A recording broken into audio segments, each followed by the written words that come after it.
Settled in, ready to go? Very good. It was obviously it was a happy Sunday here yesterday for two reasons. One, the team was very happy with our victory against a very good Pittsburgh football team on the road in conference, which is always hard to do. And then it's Florida State week, which always creates a little bit different atmosphere in the building, a little different sense of urgency. It's one of those games that you come to Miami to play in, to coach in. It's a legacy game. It's a game that you'll remember. You'll always be asked what your record is against Florida State while you're here at Miami. Looking back at Pitt, it was a game where every little detail mattered. And I think our guys during the week of practice last week probably had the best attention to detail and started to really see the correlation between these little things and victory. We're in a league, in a division, obviously, where we are going to play many, many close games. That has been the norm. I think the reason for that is because there are many, many really good defenses in this league. There's very good defense. If you think about the ACC Coastal Division, you think about either the head coaches or the defensive coordinators that you face week in and week out in this division, there are some really, really good defensive coaches. Pat Narduzzi's got an outstanding defense at Pitt. What I was excited to see is our defense play outstanding. We talked in this setting a week ago about our tackling in the Georgia Tech game, and we talked about how we went back to work on that and trusted our techniques and our drills on that. We reduced that number to 8 in the game this past week, which is outstanding. And obviously we have a motto around here that we normally say the best tackling team wins the football game. And isn't it fitting that the decisive play in the game came through 2 missed tackles on KJ Osborne's touchdown, which was harsh on Pitt. They played outstanding on defense the entire day. But that's the difference in the game, where our guys tackled, and when you tackle, you make an offense drive the ball. And if they don't give up touchdowns from far away, they end up in your red zone. And again, for the second time in 3 weeks, our resiliency in the red zone to keep them out, especially at the end of a 14-play drive, which was an outstanding show of will by our defensive players, and forced them to 3, kept us in the game, where obviously we could have won it with a field goal, but we ended up winning it with the touchdown at the end. The hidden element of this game, it's easy to just look at total yards, and that usually that stat lies. There's a reason for it, and it's because field position. There were 13 drives in the game. We averaged 15 yards better field position than Pitt. That's 195 yards that they had to gain more on offense than we did because of the field position. That came down to 2 elements. Number 1, turnovers, which were crucial in the game to get 3 turnovers, which we cashed in with 10 points. Pitt got 1 turnover, and our defense did, again, a heroic job to go out there and hold them to 3. So we won by 7 points off of turnovers, and then our special teams. And again, the first thing everyone talks about is Camden Price making the field goal, which was huge for us, a big shot of confidence. But our special teams dominated. Our punt game versus their punt game, our kickoff coverage, other than having the one that went out of bounds, our kickoff coverage was excellent. Our one chance we had at a kickoff return was excellent. We dominated in every phase you can dominate in special teams, and again, credit to their field goal kicker making a 55-yarder. That stuff is just, you don't see that week in, week out in college football. So in a game where everything mattered, I thought we got a lot of the little things right against a very, very good defensive football team on the road. And that matters because we're going again on the road in a Miami-Florida State game. What we know about that game, the last 3 years, it's been decided by 3 points. So when you factor that in, you factor a little bit of who we are, you factor in about sort of the craziness of 2019, the expectation of this coming down to anything other than who has the ball last and who makes a play or who makes a stop. I think we'd be foolish to expect anything less. So our guys understand, again, that the victory lies in the details. I think we are learning that. I think our leadership is beginning to emerge on this team and step up, and I love the way that we played connected last Saturday on the road. Sometimes we talk about there's some good things that can happen when you go on the road and get in a hotel a little bit away from your comfort zone, and we'll do the same thing up in Tallahassee this weekend. So with that, I'll open up for questions. Manny, it's been a long time since both teams in this game have been something in 4 or something like that. Usually it's something in 1, something in 2. You know the history. Right. Kind of a 2-part question. Is it still surprising to see you guys going through similar things like this at the same time? And 2, how much does any of that matter this week? Would it matter if you're 8-0 or 0-8 or 4-4? And does any of that really matter this week? To answer the second part of your question first, it shouldn't matter. It's not going to affect the way that we prepare. And we talk about that all the time, even when we were 2 and 3 or all the different steps we've been through. Why would that affect your performance? Why would that affect your preparation? It shouldn't, right? What you owe to the team, and that's why you do all the investing you do in the offseason, right? You work really, really hard, and I think that's why our team has been resilient, because we work really, really hard in the offseason. And when you work harder, it gets a little bit harder to surrender. If you don't put a lot of work in, it's easy to drop the rope and say, hey, this is too difficult, I'm gonna stop. You know, our guys have worked really hard, and I think that's why our team, if anything, has come closer together with all the adversity. I don't know, I can't speak for them, but obviously they had probably their best performance this past Saturday, and then they've been hard to beat at home since the opener. 4 straight wins at home. So, look, I think, you know, they're in year 2, we're in year 1. I think we're both kind of waiting for that kickstart to get things going. But I know this, I know they've got outstanding personnel. I know they have game-winning type players that can beat you alone on them. So they'll have our full attention. We really don't pay attention to what their record is, and certainly should not affect us in our record. Okay, Manny. So I know you just said the leadership starts to emerge, the teams coming together through the adversity. And I want to ask you, I think you referenced after the Pittsburgh game, it sounded like maybe, I don't know if the players will be meeting or something, where they sort of seem to come together and say, this is what we are, or something like that. Can you sort of expand on that a little bit more, and maybe how much that meant, not just you guys as a coaching staff, but to this program, and maybe the future that needs to get to?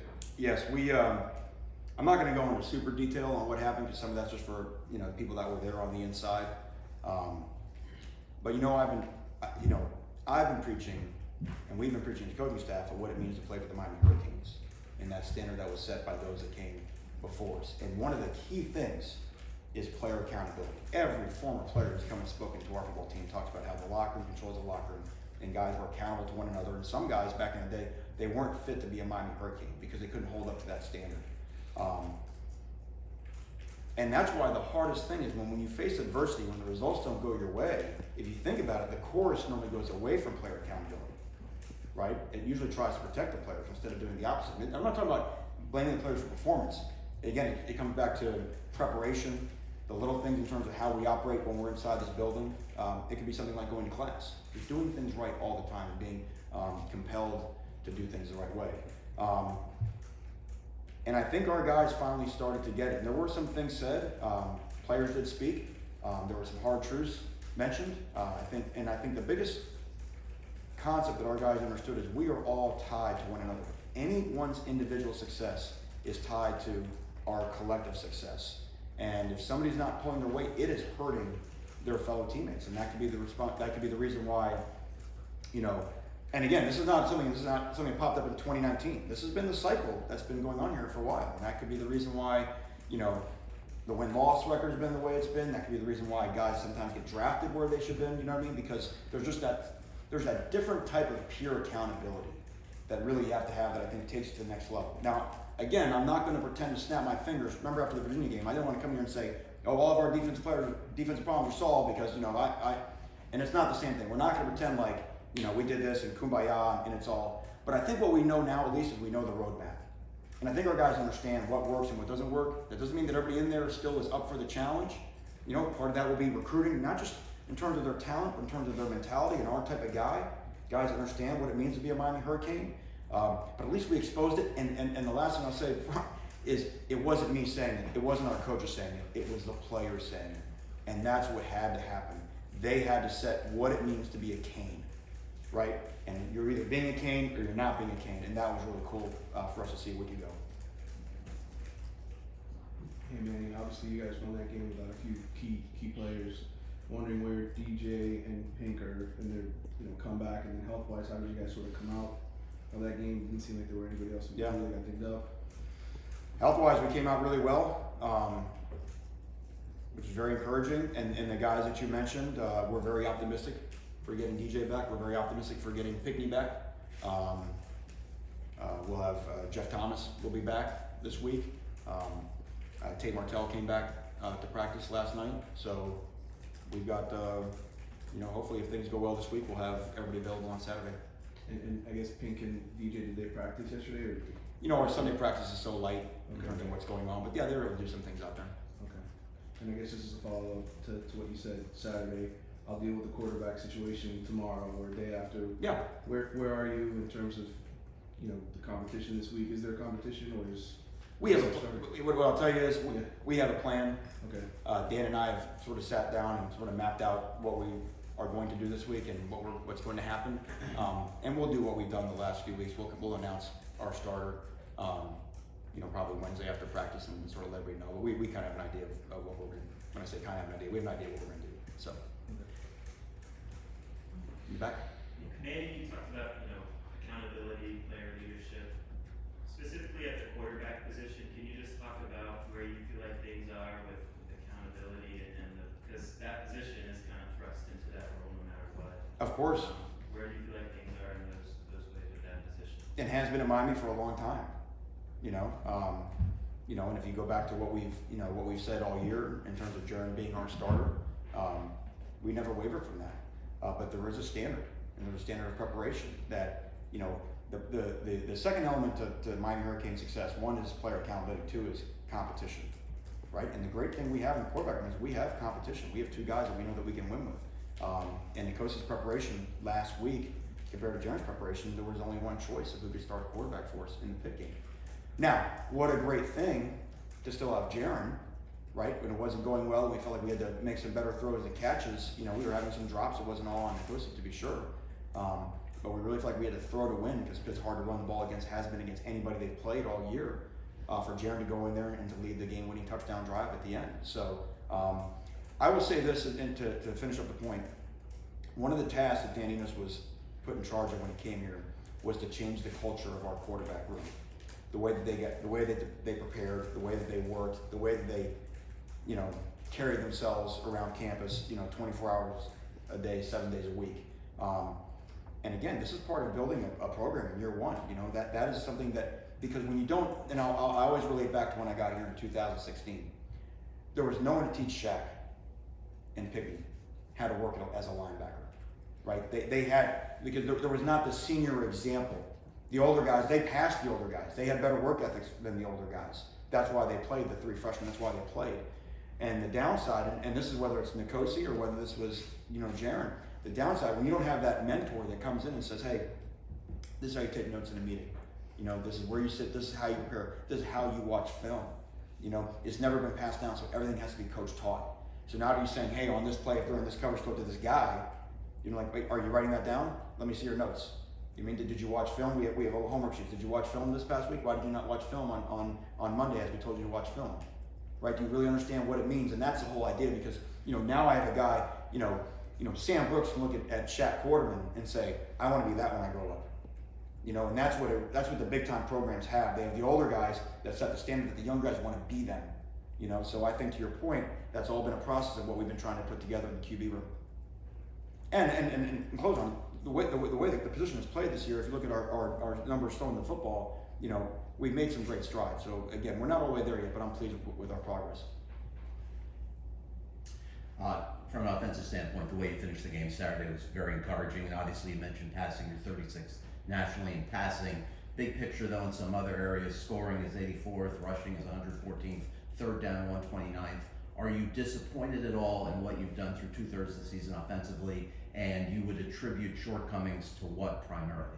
Yeah, well, the stat that I care about the most is 4-4, right? So the question I ask is, has our offense given us a chance to win every football game that we've played, right? Or has there been a game where what they've done has given us no chance to win a game, right? Because the stat I care about most is wins. Through 8 games, we've had a chance to win every football game we played with how we played on offense. Obviously, we had 3 catastrophic turnovers in the first quarter against Virginia Tech. We came back and scored 35 points that day. Came down from a 28-point deficit.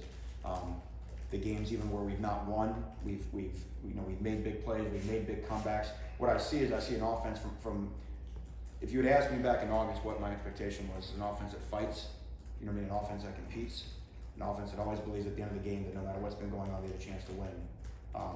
We've done that every week. We have 5 drives down the field in the last 3 games in the fourth quarter. 2 of course came up empty versus Georgia Tech because they missed field goals, right?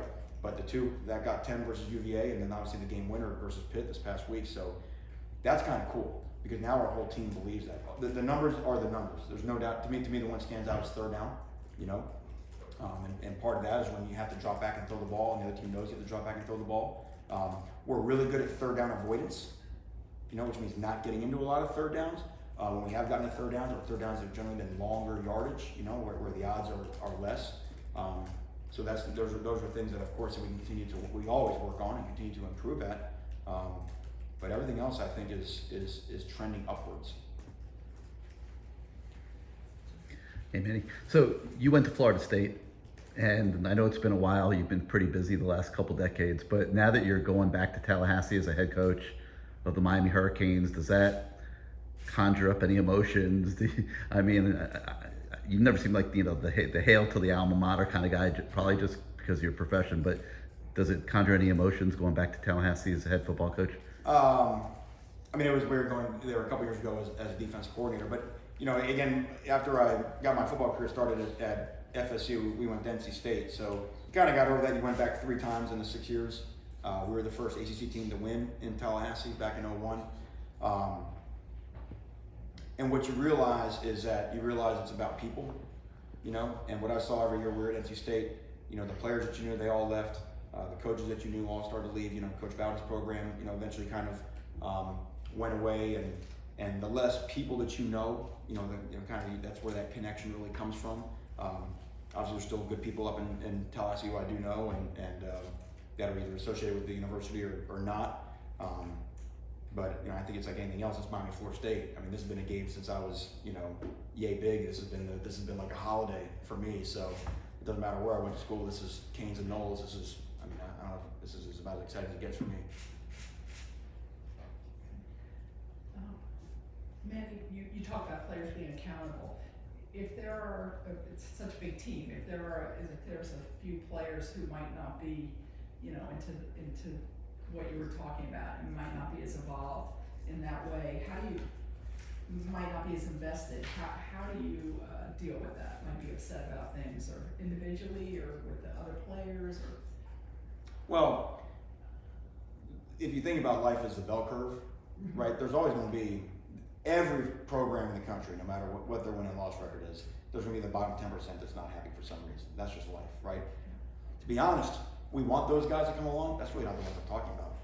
I'm talking about the 80% in the middle, right? And the 80% in the middle taking one step closer to being accountable, right? So that's what I'm talking about. There's always going to be sad guys and disgruntled guys in any program. And to be honest, where things are going big picture wise, sometimes that's getting encouraged more and more. The one I'm concerned about is the ones that want to be all in. They want to do right. There's just a little different thing. I've always said, coaching defense, there's just a little something special. How many times this fall have I used the word connectivity with our defense, right? When the defense plays like it's connected, there's just a little something different. And whatever you call it, seems like it always just works a little bit better, right? You're trying to build that now with the entire team, right? You're trying to build that thing where those guys come together. So really, whether that affects the sad 10%, there's going to be a sad 10%, and there's probably a sad 10% in this room too, right? But it's that 80% in the middle that kind of wants to do it, you know what I mean? And there's that that to me is where you just turn that knob up a little bit more, and I think the team just performs at a little bit different level, And again, I say all that, we had a great week, right? It was still a coin flip game, right? It still came down to one play at the end. So it's not like, I'm not going to say like, oh, we had this meeting and all of a sudden now all of our problems are solved. We still have to scrap for everything we got that pit this past week. But we know the roadmap going forward of how it's going to happen here. Okay, and the other thing I want to ask about Alex Hornbook, he pretty much lit up you him in the Orange Bowl a couple of years ago. I guess he had a concussion last year and couldn't play in the bowl game. But it looked, it could be that he starts for FSU. Right. And you faced him. Right. Any comments on him, on what you know? Yeah, he played outstanding that night. He was great on third down. In that game, made some big time throws. The guys that they had made some big time catches against some outstanding. We had some really, really tight coverage, and the guy put it in there. He was very accurate. Probably played as good of a game as he has. A lot of the guys obviously all the guys that he was playing with are gone, and most of the guys that we were playing with that night are all gone too. So he's an entirely different style of offense. So how much other than our Shaq Horn might say, hey, I remember you. I don't know how much of what happened 2 years ago will factor into what happens on Saturday. We'll do 2 more questions for Coach. Just to clarify, you were a journalist, so the middle 80% is what's sad. Yeah, and I wasn't trying to be judgy. Happy to. In basketball, we see street shooters. In baseball, guys go 2 weeks without getting out. Cam Akers kind of seems like, if there's a streak runner, he seems like one of those guys. I know you have a defense that obviously loves a challenge, but what's different about that kid when he gets going? What jumps off the film when you look at him? Well, if he's streaky, he's been on streak since August. I mean, he started the year running really, really hard. You know, he's a guy. I'll say this: he's a great example of the evolution of a player. You know, I mean, he came in as a freshman. He was obviously very, very talented, very gifted. Had an outstanding freshman year. Sophomore year, for whatever reason, it didn't seem like it happened. You know, you don't ever know really what's going on behind the scenes, and sometimes that's expectation on these kids, right? Sometimes the worst thing that can happen is you have a lot of success as a freshman, you think things are going to be easy. And again, I'm not trying to, you know, but he's come back his junior year, and you can just tell by the way he runs. He's obviously trained very well. He's running extraordinarily physically. He's breaking through tackles, you know, almost always falling forward. And I think that's the biggest thing I see right now. I just see his will and determination as a runner. You know what I mean? He gets low to the ground. He's got a very low center of gravity and is just churning forward after contact. So he's a guy, you're not going to bump him down. You know what I mean? He's a guy you got to wrap, and you got to get a lot of people to the ball this week. I mean, obviously it's no secret that he's their best player. He'd be almost everybody's best player in the entire country. So, you know, they're going to line up a quarterback, they're going to hand it to him, they can throw it to him, they can give them the ball so many different ways. And he's not a guy, and a guy, like, you're not going to hold him to like 7 yards, right? So to me, it's about, again, not giving him the explosive plays, you know, not allowing him to, you know, score touchdowns, you know, those type of things, I think will be the big challenge. Man, you know, you also started a little golden in this game. I wanted to ask your thoughts. I mean, obviously you had the incredible and just aside from that play, just how he did, and what you feel you have at safety now that he's more entrenched into his role. Yeah, Bubba's role has been increasing more and more. The thing that jumps out to me with Bubba on game day is just his demeanor and attitude. I mean, he is just such a positive person. I mean, he's a guy that I think positively affects the teammates around him by just his tenacity, the way he plays. He's got that, you know, sort of bravado around him, you know, that just, you know, because he's getting confident in what we're doing, you know, so we're able to put him at dime, you know, some, and kind of change our third down package a little bit to get him on the field more. And Gervin still played a ton. And we got some guys that we can rotate now. And again, Rob Knowles again made some outstanding plays in the game, some great plays in coverage, and doing some things that he wouldn't have been able to do a couple years ago. So the depth we have with those 4 kids at safeties gives us so much flexibility in how we choose to defend people. Thank you, Ray. Thank you.